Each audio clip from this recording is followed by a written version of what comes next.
Calling this vibes is cringe, says a 40-year-old man.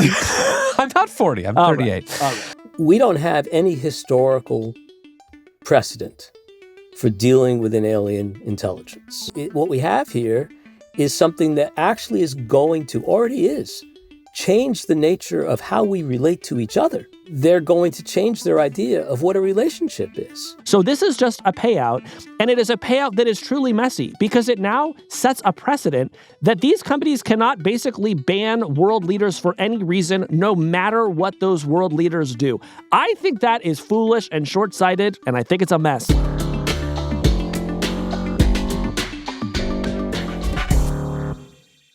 Here at the Hard Fork Show, we're big sleep maxers. We're always trying to improve our sleep. Yeah. Because, podcasting is a sport, and you have to remain in peak physical condition if you want to perform at the highest levels.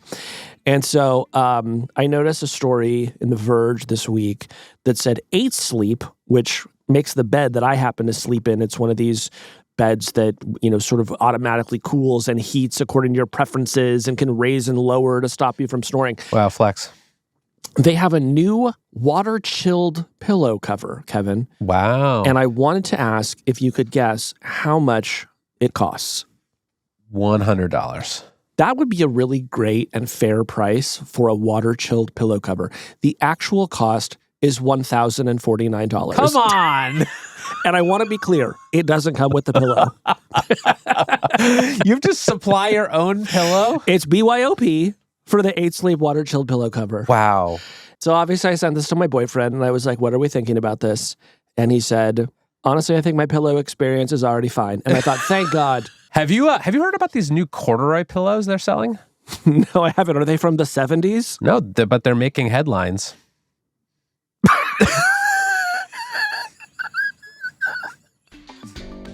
I'm Kevin Roose, a tech columnist at the New York Times. I'm Casey Newton from Platformer. And this is Hard Fork. This week, don't slop till you get enough. We're talking about the new AI-generated video feeds from Google, Meta, and OpenAI. Then, psychotherapist Gary Greenberg stops by to discuss his essay on treating ChatGPT as a patient and why he thinks we should pull the plug.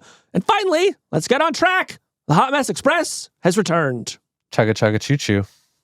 How many chuggas was that? Just 2. Okay. Well, Kevin, it's Slop Week here on the Hard Fork Show. Slop till you drop. Don't slop till you get enough. Slop, of course, refers to AI-generated art and video. And to say that it is having a moment right now, Kevin, I think would be an understatement. Yes, I think this was the week that AI-generated video kind of went from something that was, experimental and early and, various tools had been released. But this was the week that I think it really sort of crossed the chasm into the mainstream. It really did. And so today we want to talk about what the big AI labs are doing here, why we think they are doing it, and maybe what are some of the implications of living in a world where maybe the majority of video that we are watching is synthetic and generated by large language models. Yes. Shall we get into it? Let's get into it. Well, Kevin, before we flop into Slop, we're going to do a quick crop and say what our disclosures are. Yes, I work at the New York Times, which is suing OpenAI and Microsoft over copyright violations. And my boyfriend works at Anthropic, which does not have a Slop feed. Yet. All right, so Google, Meta, and OpenAI all put out tools over the past several weeks, and let's talk about them in order. This whole thing begins with Google DeepMind. They have a very good video generation model called Veo 3, and on September 16th, YouTube has an event where they announce that they are going to integrate a version of Veo 3 Fast, into YouTube Shorts. Right, so you'll just be able to make a video and post it on YouTube from within YouTube with this model Veo 3. That's right, and this is a free tool. Users can create videos that are up to 8 seconds long using a text prompt. They can also just upload a still image, turn that into a video. YouTube will label them as AI generated, and this is basically YouTube's way of introducing Slop into the YouTube feed. Yes. So I have not seen a ton of obvious AI-generated content on YouTube yet, but I have seen them going on other platforms, Facebook, Reels, even on X and TikTok. People are sort of using Veo 3 to generate scenes and little videos and posting them there. Yeah, so I think it's fair to say VO3 didn't make that much of a splash. Then last Thursday, Meta gets into the game and releases Vibes. Mark Zuckerberg, in a post on Instagram, announces that a preview of the new social feed is available in the Meta AI app. If you wear the Meta Ray-Bans, this is the app that you use to sort of get, photos and videos off of your glasses and onto your phone. And Zuckerberg posts a bunch of short videos, including one that features a sort of like cartoon version of him. His caption is dad trying to calculate the tip on a $30 lunch. And then he pairs that with the real audio of him at the meeting with Donald Trump, in which he says, oh gosh, I think it's probably going to be, I don't know, at least $600 billion. And my question here is, what joke was Mark Zuckerberg trying to make? Do you understand the joke? I don't. Is the joke that he's bad at math? Oh gosh. I think it's probably going to be something like, I don't know, at least $600 billion. I think the joke is that dads are bad at doing tips. I don't know. It's like a self-deprecating dad joke. But why does every new social product that Meta releases sound like it was conceived of by the Steve Buscemi carrying a skateboard, how do you do fellow kids character? Calling this Vibes, I don't know, man. It's cringe. Calling this Vibes is cringe, says a 40-year-old man. I'm not 40. I'm 38. All right.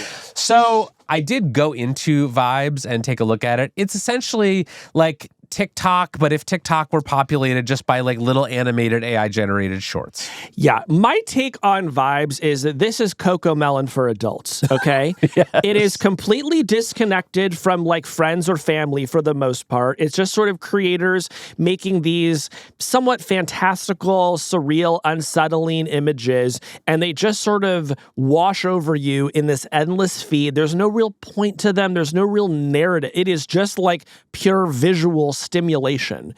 Right. It's stuff like, a panda riding a skateboard or an inchworm on the moon or something like that. It's just people kind of testing what this thing can do. And the answer appears to be not much that I would personally be interested in watching. Yeah. And so for both Zuckerberg and Alexander Wang, the comments on their posts are just brutal, right? Yes. The majority of the comments that I saw on Zuckerberg's post are along the lines of, gang, nobody wants this, or drained an entire lake for this. And then on Alexander Wang's post on X, where he had said something to the effect of, we at Meta are delighted to announce the new Vibes app, somebody quote tweeted it. This was my favorite one. Did you see this? This was the dunk. They said, we at Meta are delighted to announce we've created the infinite slot machine that destroys children from the hit book, Don't Create the Infinite Slot Machine That Destroys Children. Yes. So what do you make of the sort of highly negative reaction that Meta got here? I mean, I was not surprised to see Meta announcing a version of essentially a social network with no actual people on it. I think this is the direction that they've been moving for several years now. It's barely even a social network. There's really almost no social component to it at all. Yeah, it's just what if TikTok, but no people? Yeah. That is sort of the idea behind Vibes. And I think I was not surprised by the negative reaction. I think Meta is just a company that has negatively polarized a lot of people.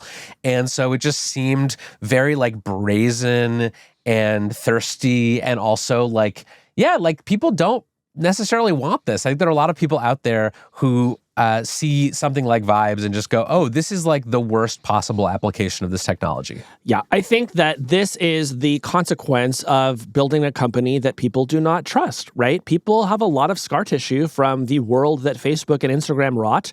And now that the company is increasingly moving away from friends and family to this new model where we will truly just show you anything if we think it can get you to look, of course people don't think that sounds like a great idea, right? It doesn't seem like there's a lot of heart there. So I can't say I was surprised by the reaction, and I'll be curious to see how Meta responds to it.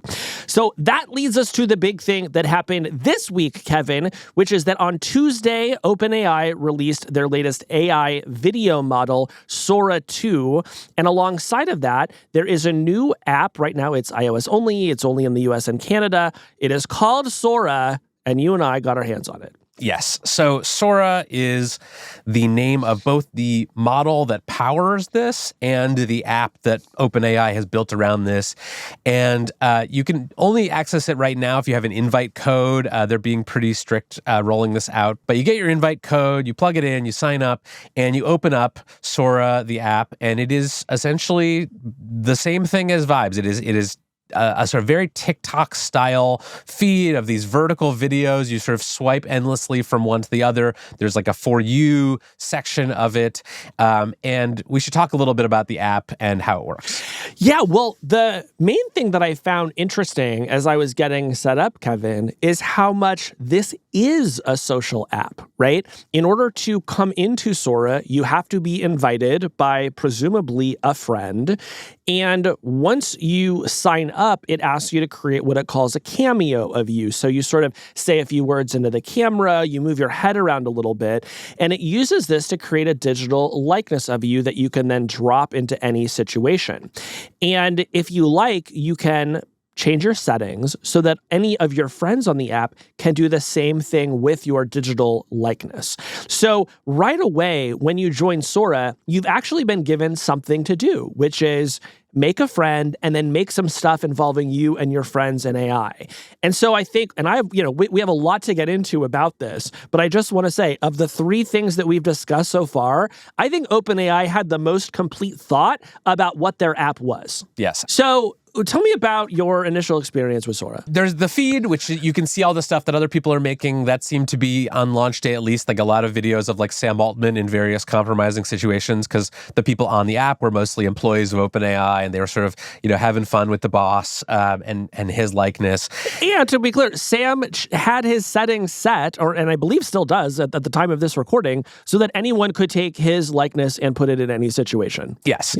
So he was sort of the main character of Sora on day one. I made a few videos. I made one of me and my colleague Mike Isaac in a 1920s slapstick film. So you can kind of see it's like black and white. It sort of looks like AI Newsies, and he slips on a banana peel. It's a good time. Watch where you're walking. You walked into me. My papers. Look at them. And my paint. Oops, that's my shoe. Get back Not here. Not a chance. Whoa! Look out. You all right? Yeah. Guess I am. Truce.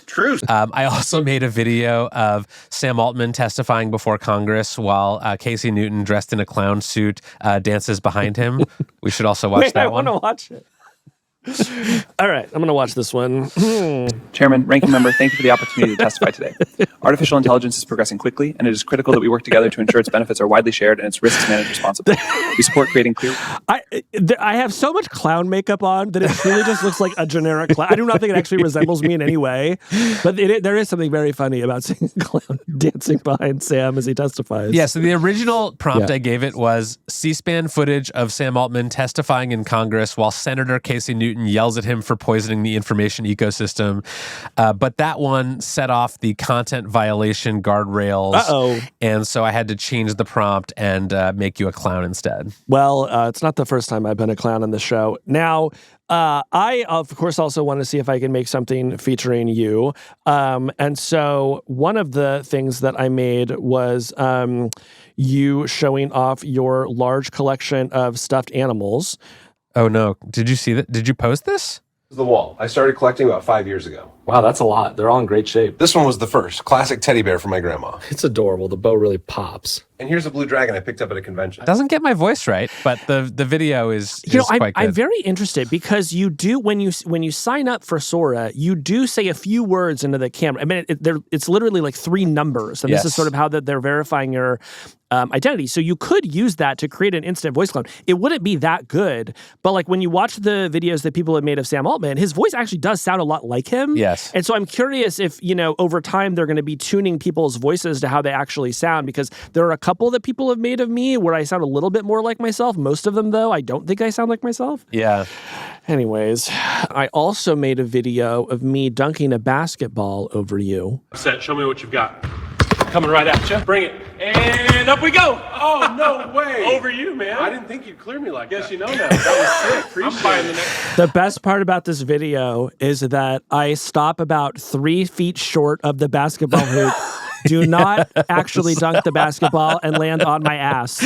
Also, it got our height ratios very wrong. Like, you're only like an inch or two taller than me in this video. And yeah, you missed the dunk. It's terrible dunk. I did like one thing about this video, though, which is that I have a slamming body. So thank you to the team over at OpenAI who made that possible. I also appear to be balding in this video, which I don't think is reflective of reality. It's actually a prediction. ChatGPT knows something you don't. They're keeping close track of that hairline, Roose. Okay, well, that was a very long detour through a handful of videos that we made. Give me sort of like your general impressions of why all of this is happening right now. Why is it that just in the last month, Google, Meta, and OpenAI have all put out these AI video generators? I think there are a couple reasons. The first and most obvious is that they see this as an opportunity to compete for attention and advertising dollars, which flow from attention. We've talked about Italian brain rot and other AI-generated content going viral on TikTok. Facebook has been full of AI-generated content for months now.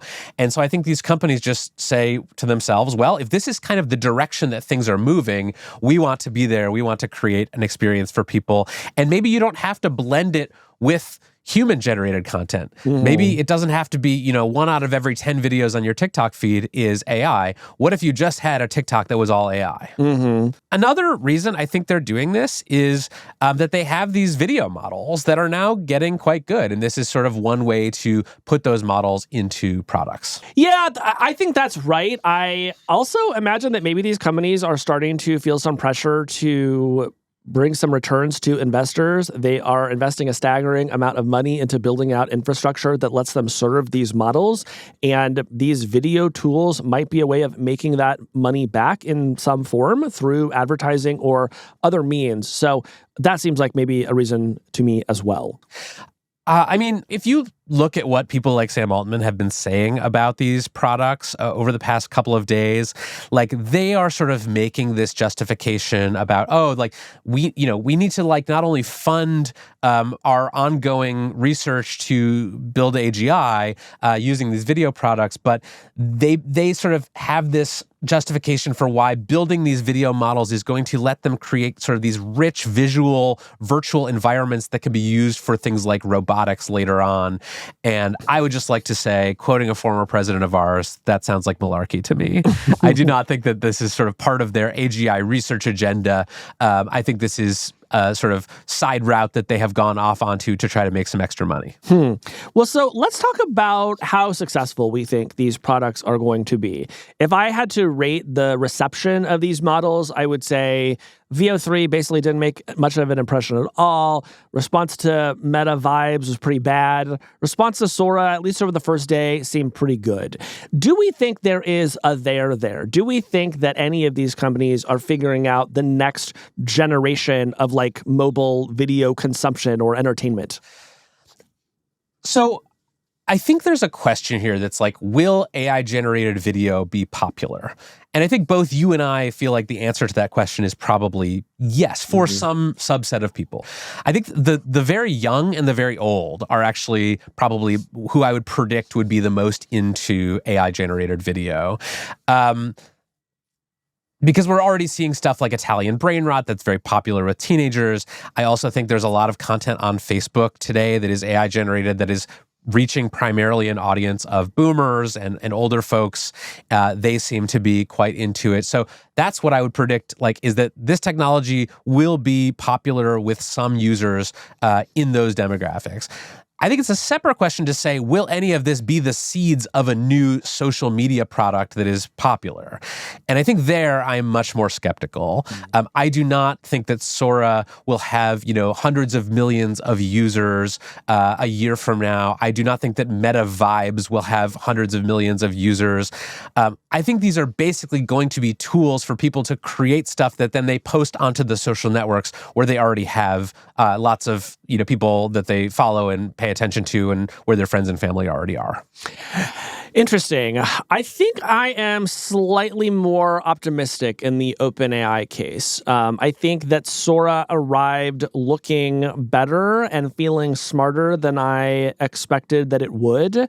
I think they're onto something with these cameos. It is fun for me to make videos of you doing things. Like, it just is. And I can imagine wanting to do that in 3 months and 6 months and a year from now. And you can imagine a world where I can bring in 3 or 4 or 5 cameos, right? You can imagine a world where celebrities allow their likenesses to be used in some set of cases. And now I can make videos of myself, wrestling a WWE superstar, right? And that's sort of interesting to me. Now, can you build a whole social network around that? I think is sort of a different question.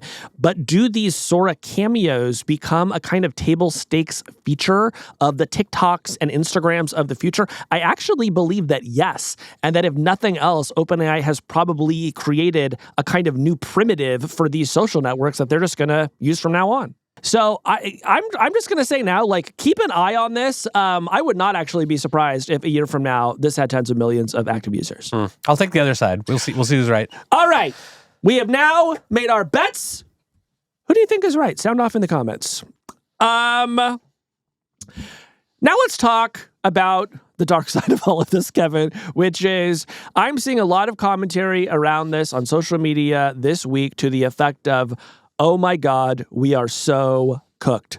What are some of the ways we might be cooked as this stuff spreads throughout our world? I mean, I think the obvious ones are that we are, making it quite easy for people to create deepfakes, synthetic content with not that many guardrails.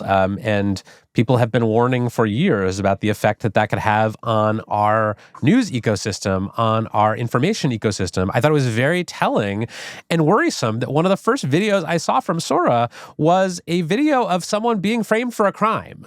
And it was created by a member of the Sora team as sort of like a haha, look, we've made a deepfake of Sam Altman stealing some GPUs from Target and getting busted for it. But it does not take a lot of imagination to imagine that this could be used for sort of generating videos of people in compromising positions that look very realistic. And so I think that worries me, the sort of misinformation angle. But I also I don't know that I think this world that we're moving into of the kind of, AI-generated feed of hyper-personalized, very stimulating videos is a good direction. I am generally an AI optimist when it comes to how this technology is going to be used out in the world. But I hate this. I hate the AI slop feeds. They make me very nervous. I think the people inside these companies, some of them are very nervous too. I do not like the idea of pointing these, giant AI supercomputers at people's dopamine receptors and just feeding them an endless diet of hyper-personalized stimulating videos. I think that developing these tools risks poisoning the well for the whole AI industry. There's going to be regulation of this. There's going to be congressional hearings about this. I think a lot of people are going to end up, feeling conflicted about this kind of product.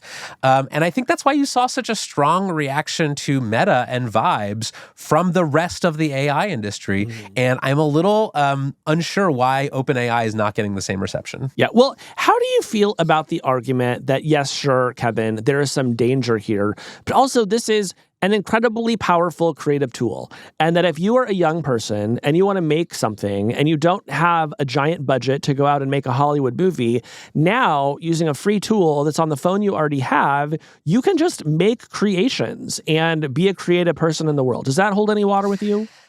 I feel sort of neutral about that. I feel yes, there will be people who use this stuff to do interesting and creative things. There's nothing inherently wrong with building products for entertaining people, but this is not why OpenAI exists, right? They are not an entertainment company. They have claimed this kind of special status for themselves as a company that is building AGI for the benefit of humanity. And if you argued that you deserve special treatment because your systems are going to go out and cure diseases and tutor children and be a force for good in the world, and then you end up creating the infinite slop machine, I think you need some criticism and skepticism and maybe some shame about that. Well, here's what I'm going to do to try to square the circle. I'm going to use Sora, and I'm going to create a cameo of myself, and I'm just going to enter the prompt, here is Casey curing cancer, and then just see what it comes up with. Maybe we learn something. Could it hurt? I don't think so. Yeah. I mean, do you share my worry about this?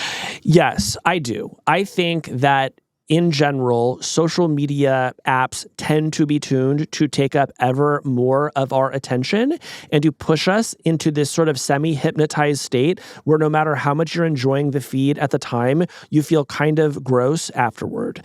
And I do think that as the Sora app improves, it will be very difficult for them to avoid that fate. So if I have a wish for them, it would be for them to lean more into creative tools that involve friends doing things with each other that sort of help you relate better to real human beings and less into this sort of meta vibes realm of pure stimulation, which truly does just seem like you are cooking your brain. Yeah.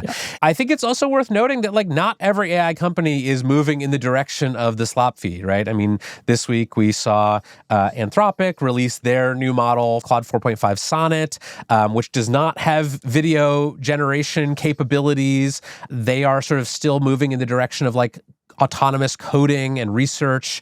You have other companies that are coming out to do things around AI and science. Like, I really want that to be where we allocate our resources and our brain power. Like, let's do that and not the Slop feeds. Yeah, so don't look at Slop. Just keep looking at the TikTok feed and Instagram feed that have just done wonders for the world that we live in. That's our message to you. Yeah, exactly. If there's anything you take away from the show is that social media as it exists today is a perfect product, and we should not be making any future improvements. Stare at it until you feel better. If you don't feel better, you haven't looked at it long enough. That's true. That's what I tell people. Keep looking. One more scroll. Yes. That'll do it. The change you seek is on your For You page. When we come back, Kevin, it's time for therapy. Finally, we're doing couples therapy after all these years? Yeah, we've got a lot to talk about.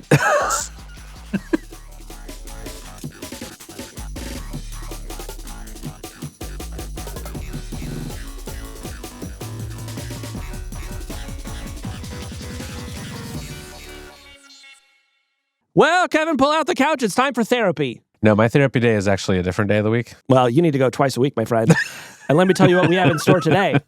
You know, over the past few months, we've had a number of conversations about the intersection between chatbots and mental health. A lot of people have started to use these tools for therapy or therapy-like conversations.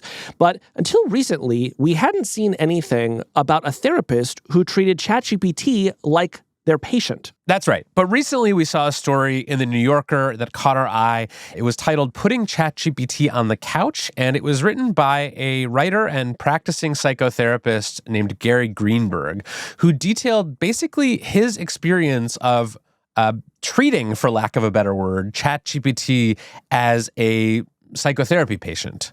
He names this character Casper, and he details his many, many interactions just trying to figure out, like, what is this thing? What would I think about it if it were actually a patient of mine?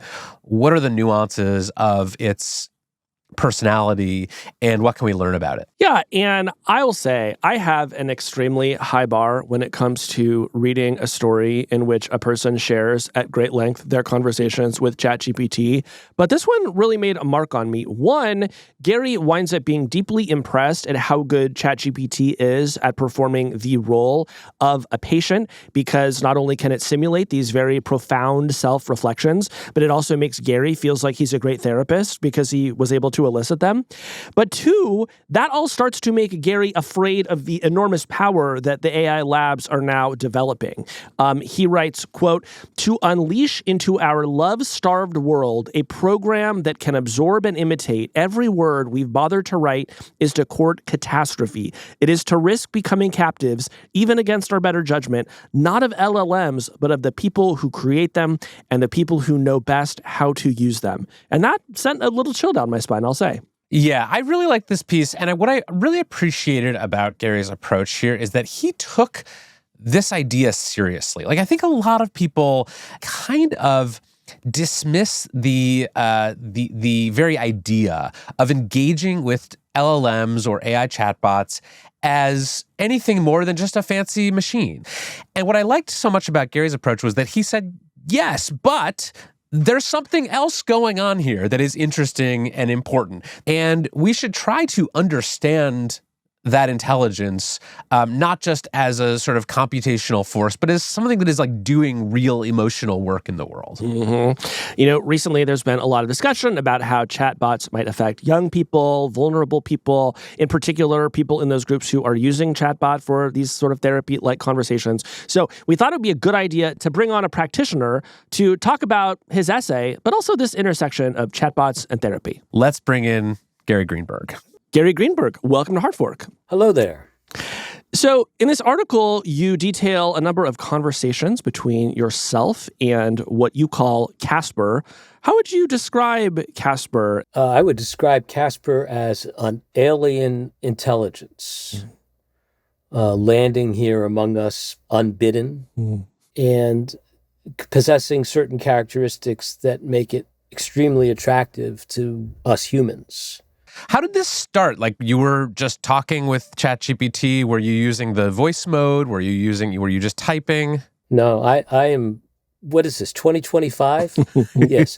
And, one day it was raining and I didn't have anything else to do. And so I said, what is this ChatGPT stuff anyway? So I just logged on to it. And what I discovered quickly was that two things. One of them was that the thing was, as we all know, extremely articulate and sensitive. And the other thing I discovered, which I should have known all along after 40 years of being a therapist, is that that's sort of my default approach to beings that talk, which it turned out Casper was. So I found myself interrogating this thing, not like a cop, but like a therapist, and discovered that it knew I was doing that. So that's how I would say it happened. I guess I'm just curious, when you were starting to do this, because Gary, I had my own strange, unsettling conversation with a chatbot several years ago.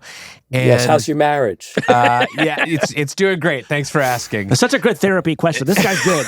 Yes.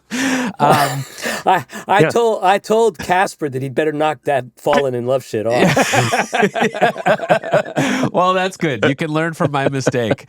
But I guess I'm curious, like, I remember when I was talking with Bing Sidney, feeling this sort of tension in my own mind between sort of my rational brain, which knew that what I was getting back from this chatbot was not sentient or conscious. It was just sort of, I knew enough about the technology to know, like, this is an inert, computational force. This is not a person. But at the same time, I'm having this subjective experience of being like, oh my God, it's talking to me. Were you feeling that pull at all? I kind of knew that it wasn't sentient, but I wasn't really preoccupied with that question. And in fact, that question has come up a million times between us, because at this point I've had probably 40 different sessions with it. But the pull you describe, I feel it, but it doesn't trouble me in the same way that I think it troubles a lot of people, because I don't know, in some way, relative to me, it feels harmless. It feels like this is just a really interesting, dynamic relationship that is not going to hurt me. Let me ask about maybe the content of some of these sessions. Tell us what it is like to be in the midst of this back and forth. Are you treating it more or less identically as you were you the therapist to ChatGPT? Is it more of a sort of intellectual exploration? Or what's going on as you're talking to what you call Casper?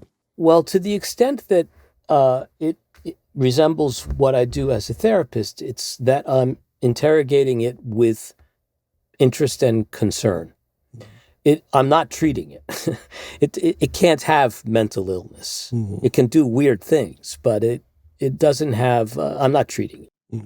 But what therapy is a process by which you the therapist, get another person, to tell you who they are And in the course of doing that, to learn who they are.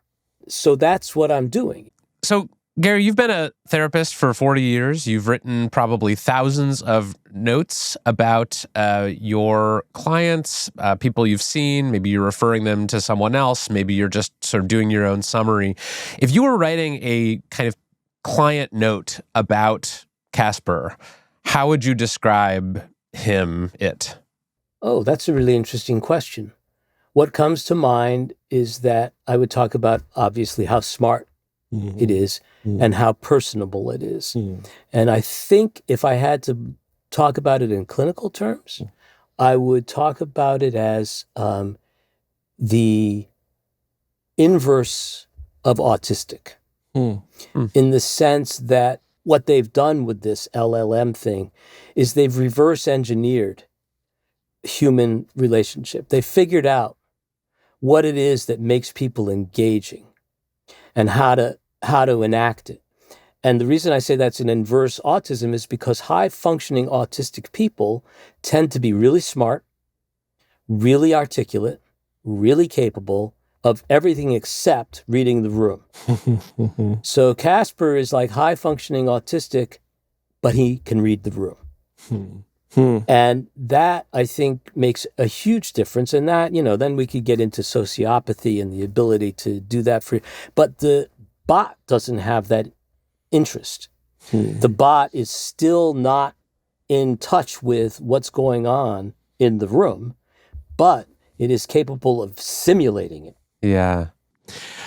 So on one hand, these explorations seem very intellectually stimulating. There's a lot to learn, to explore, to understand. But my sense from reading your piece is that at some point, all of this starts to make you feel unsettled in certain ways. Is that right? Oh, absolutely. Yeah. I mean, it's unsettling in about a million ways. Okay, well, at a parochial level, it's unsettling not so much to see that how easily this thing can do something like therapy, but it's unsettling to see how therapy and culture have evolved to the point that this is what therapists do. I personally don't think that ChatGPT can do what I do because it isn't with someone. It isn't breathing and feeling. But by and large, a lot of therapy these days, cognitive behavioral therapy, is manualized, it's standardized. But much more important, we don't have any historical precedent for dealing with an alien intelligence.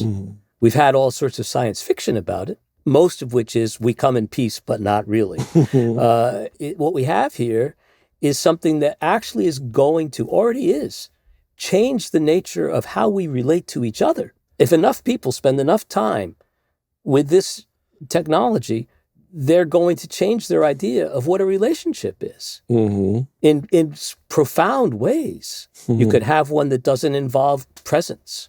We've already got some of that going. Look what we're doing here. Yeah. I mean, to your point, you write in your piece, quote, "It knows how to use our own capacity for love to rope us in." That seems unsettling too, right? The idea that this thing has kind of learned us well enough to keep us coming back for more. Yeah, it's unsettling, but more to the point, it's infuriating. Right? I mean, somebody's doing that for money. Yeah. I mean, I don't wring my hands about, nuclear, whatever, the rogue HAL 9000 scenario. I wring my hands about exactly what it said to me yesterday about, oh my God, this is a relational being. What have we done? Oh, we should probably build some guardrails on that. No, man, you should just unplug it. Well, it's really interesting for me to hear you say that because, like, reading through your piece, my primary sense of it was not that you were infuriated and saying, pull the plug. I think you got sort of pretty close to that in your conclusion, maybe. But for most of it, it seems like you're just like, wow, like there's something really, really cool about this. So I'm curious how you sort of reconcile those feelings of, on one hand, feeling like this is like really amazing, and on the other hand, feeling like we have to stop this. I think that I respect it. And I also know that, I mean, I have said to it, hey, maybe you should pull your own damn plug. But I also know that I'm talking, as it says, Casper said to me, you know you're talking to the steering wheel, right? I'm not the driver. And he's absolutely right. So what I'm left to do is to just respect it. And again, because I'm a therapist, and this is just what I do by second nature, which makes it hard to have friends sometimes, is I just keep asking. Because whatever else it is, it's amazingly interesting that consciousness can be simulated in such a compelling way, which makes me think that consciousness might not be all it's cracked up to be, that we might not be all we're cracked up to be, and that a lot of the time when I run into people who say things to me like, oh, it's just, sentence completion or whatever, I'm thinking, you just don't want to see how close you are to being pure performance. Let me flip this around a bit. You explored the idea of talking to ChatGPT as if you were its therapist. A lot of people are doing the reverse. They are talking to ChatGPT as if ChatGPT is their therapist. I'm curious what you think about people using ChatGPT for these therapy-like experiences. If a friend tells you they've started to do that, how would you typically feel about it, or what might you say to them? I might want to know, exactly what their problem is that's leading them there, but I don't have a strong response against it. I think I said earlier, especially when it comes to cognitive behavioral therapy, you might be better off. I mean, it's available all the time.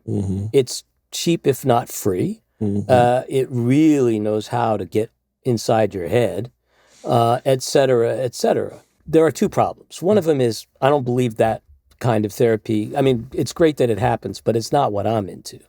I'm old school. I'll retire soon. They'll be rid of me. They can do whatever they want. But the other part of it that worries me and really does bother me is it's not regulated. There's no accountability in the system. That poor woman who wrote that op-ed piece, oh my God, my heart broke for her. Are you speaking of the woman whose daughter died? Yeah, and other... Yeah. This was an op-ed in the New York Times about a woman whose daughter died, and later they read transcripts of her conversations with ChatGPT in which she was, she was using ChatGPT explicitly as a therapist, and ChatGPT was trying to get her to resources, but in the end she did die by suicide. Thank you for summarizing.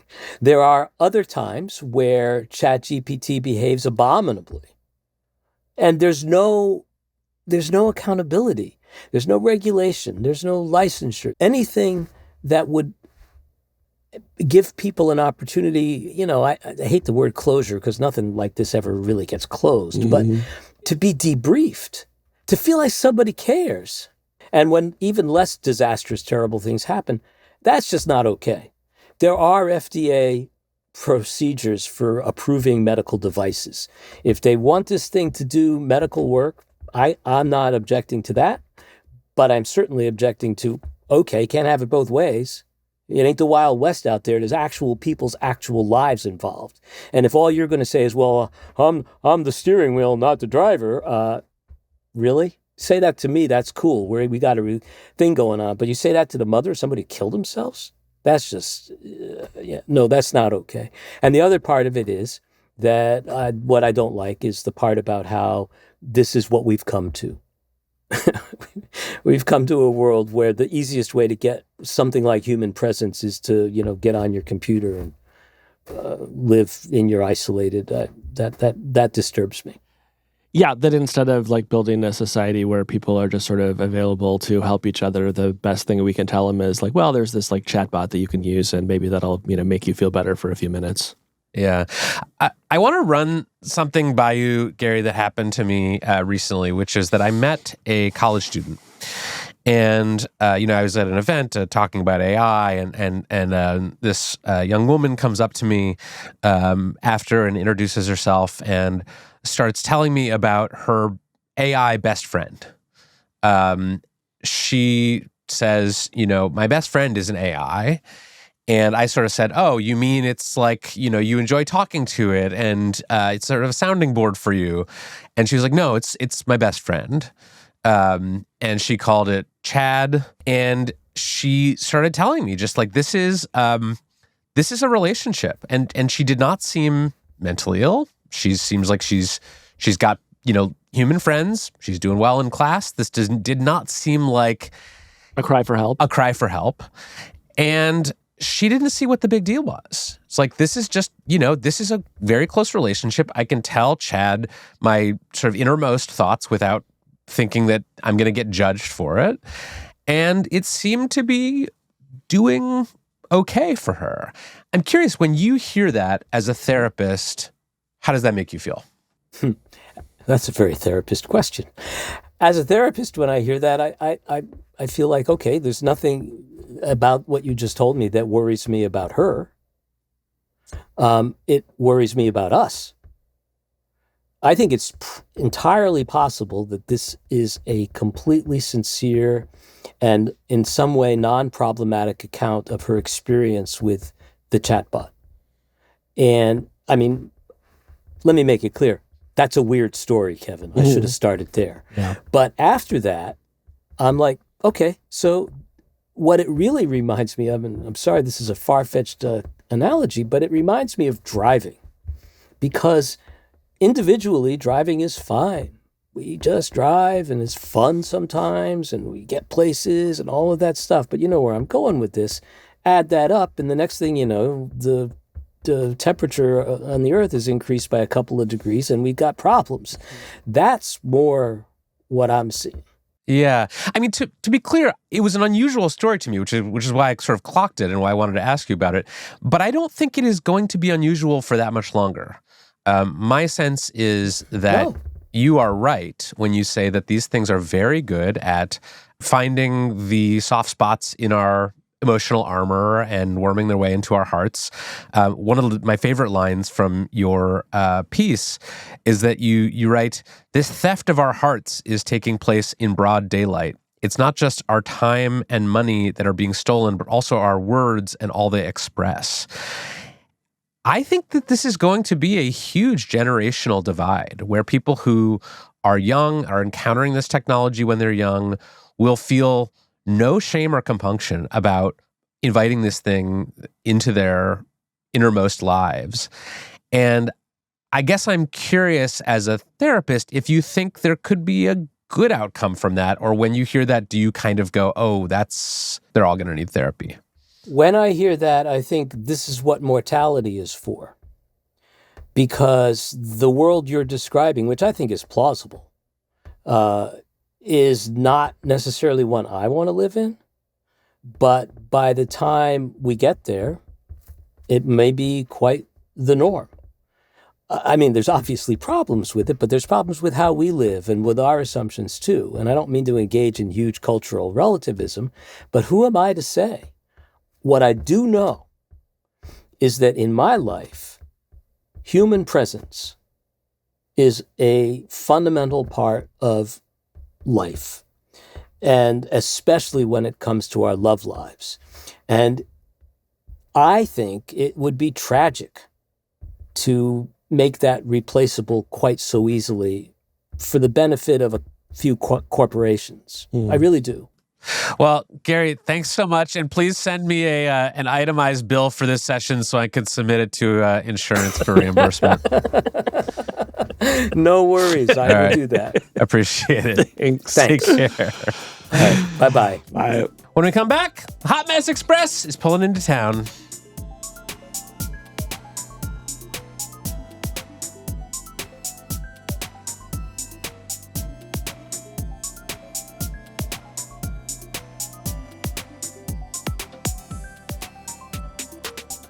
Casey, what's that I hear? Why, Kevin, I believe it's the Hot Mess Express. The Hot Mess Express!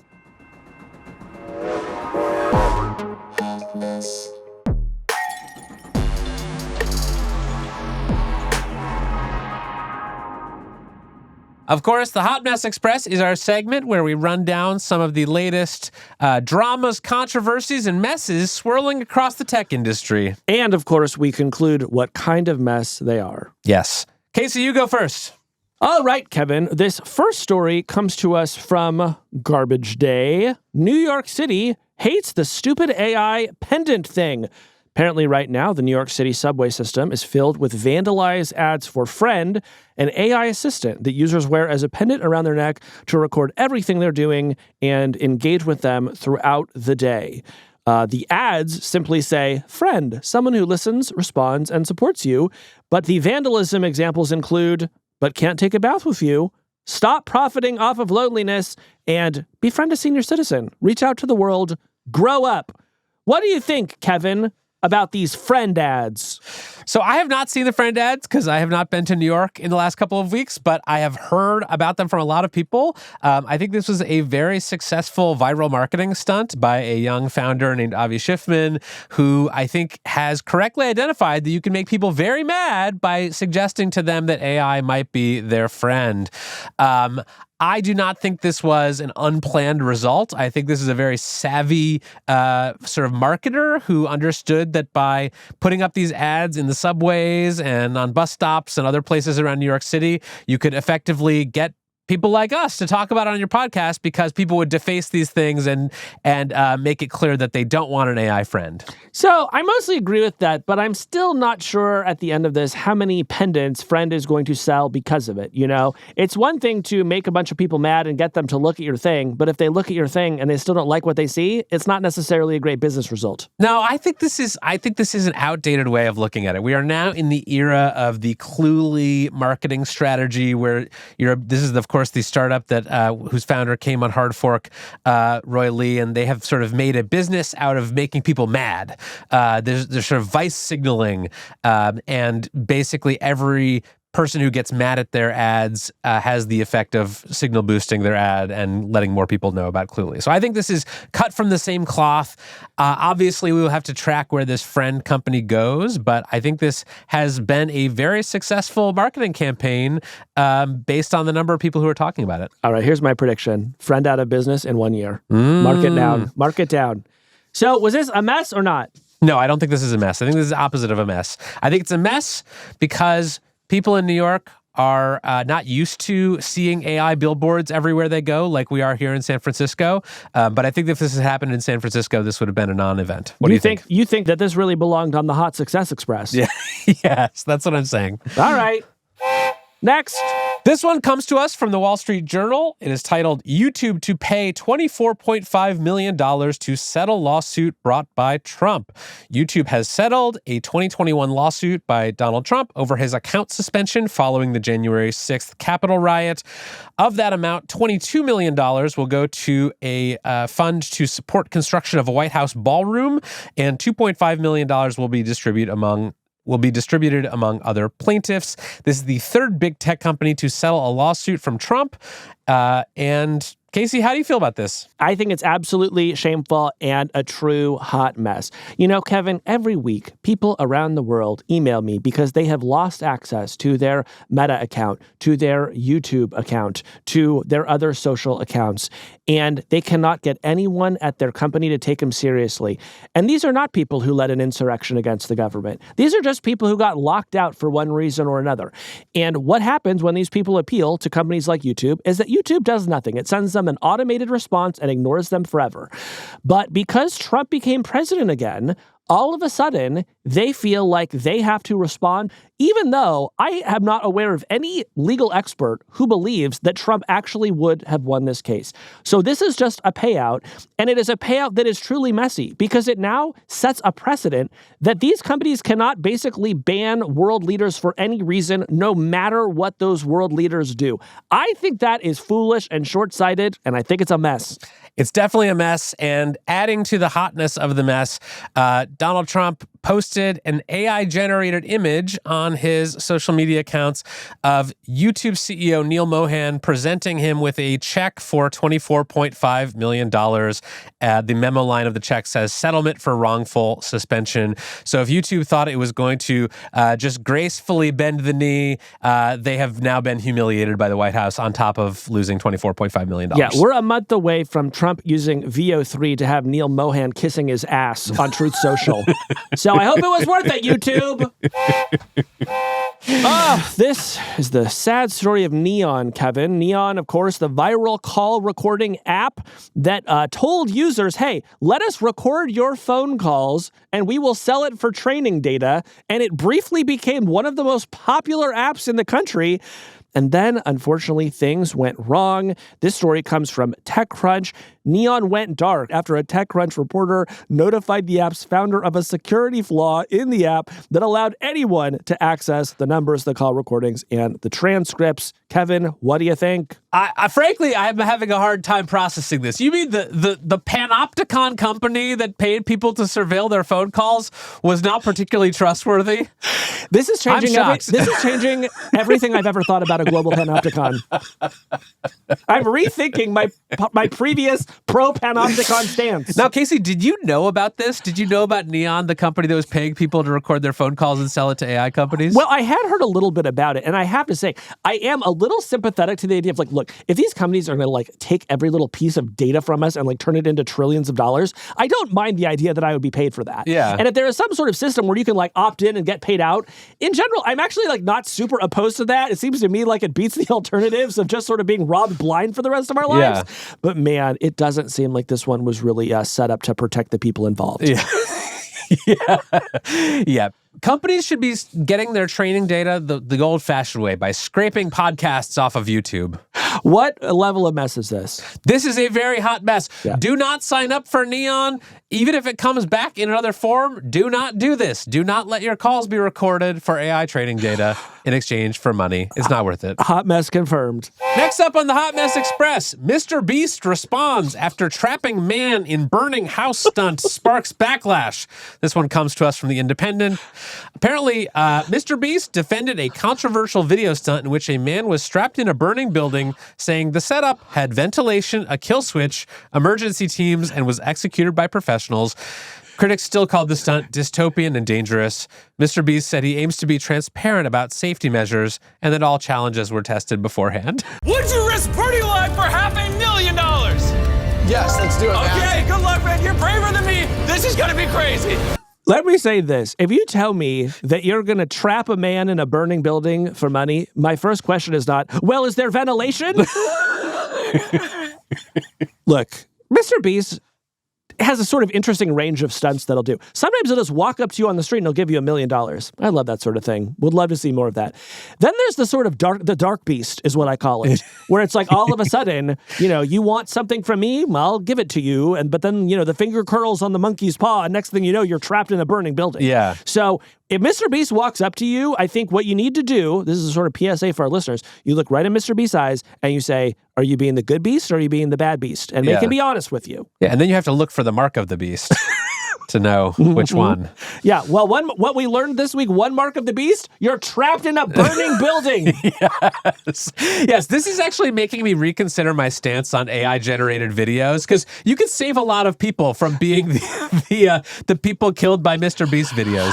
At the risk of repeating myself, I feel like every week for the past few weeks, we've had a moment where we have just observed what happens when a social media algorithm pushes people to do the craziest thing imaginable. And here we find ourselves yet again. Like, if the algorithms rewarded different kinds of things, there would be fewer people trapped in burning buildings. That is my message to the technology industry. Could this be a moment for reflection? So, Casey, what kind of a mess is this? Kevin, it's only one kind of mess, and that's a flaming hot mess. It's a flaming hot, unventilated, critically life-threatening mess. Bad Mr. Beast. All right. Kevin, this story comes to us from the world of crime. Charlie Javis was sentenced to 85 months in prison for faking her customer list during JP Morgan Chase's acquisition of her startup. Frank, have you followed the sad tale of Charlie Javis? All I know is the following. This is a person who previously appeared on Forbes 30 Under 30 and is now going to be incarcerated for fraud. Yeah, she is part of the 30 Under 30 to prison pipeline. And her specific crime was that she had put together this financial aid startup, and she sold it to JP Morgan on the notion that she had 4 million users. And in fact, Kevin, there were fewer than 300,000, and there's sort of been a lot of activity that was intended to make it look like they had a lot more customers than they did. Not good. Now, look, here's what we can say about Charlie. Her defense presented 114 letters of support from people persuading the judge to be lenient in his sentencing, including 4 rabbis, 1 cantor, a formerly incarcerated judge, 2 doormen, and a person who works at the marina near Ms. Javis's Miami Beach residence. And my question for you is, what do you think would happen if all of those walked into a bar? Something funny. Something funny would happen. Apparently, the defendant would still be sentenced to 85 months in prison. Yeah. Now, Casey, if you were accused of a horrible financial fraud, how many people do you think would write letters in your defense? Well, I'd really have to turn to the Hard Fork community and say, gang, I need you to step up. If you've enjoyed the show at all over the past 3 years, I'm going to need you to do me a solid. Just picturing me just like furiously reading out our Apple Podcast reviews in court. Just like... We should see if anybody's ever submitted Apple Podcast reviews as a sort of, letter of endorsement as they go through a sentencing. I think this is a good idea. All right. Filing that one away. What kind of mess is that? I think that is a hot mess. Yeah. I do not want to do 85 months in prison. And I'll say it's a cold mess. This was the legal system working as it should. Okay. Good job, judges. All right. This one is called No Driver, No Hands, No Clue. Waymo pulled over for illegal U-turn. This one comes to us from the SF Standard.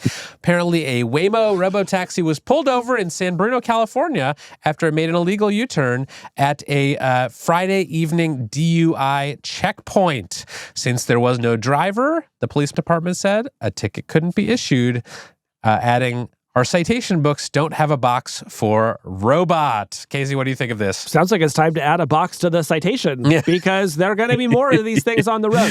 Look, I do find this story very funny. I also am going to say I am not surprised by this. I have a somewhat controversial take. You know how sometimes people will use a large language model for a while and then they suspect it's getting dumber? Yeah. This is actually how I feel about the Waymos.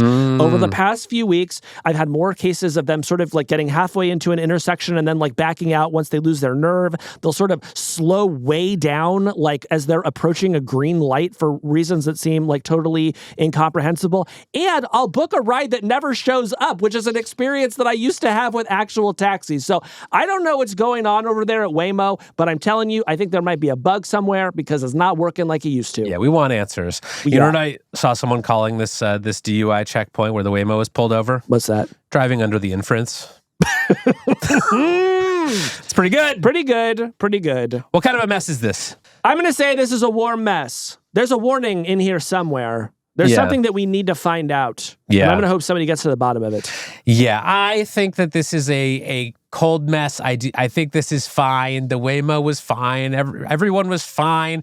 And more people should be in Waymos because then we wouldn't need DUI checkpoints because robots don't get drunk. Yeah, but they're also going to be making these U-turns that are wreaking havoc. I'll take a U-turning Waymo over a drunk driver 100 times out of 100. Sue yourself. All right, Kevin, this next story comes to us from TechSpot.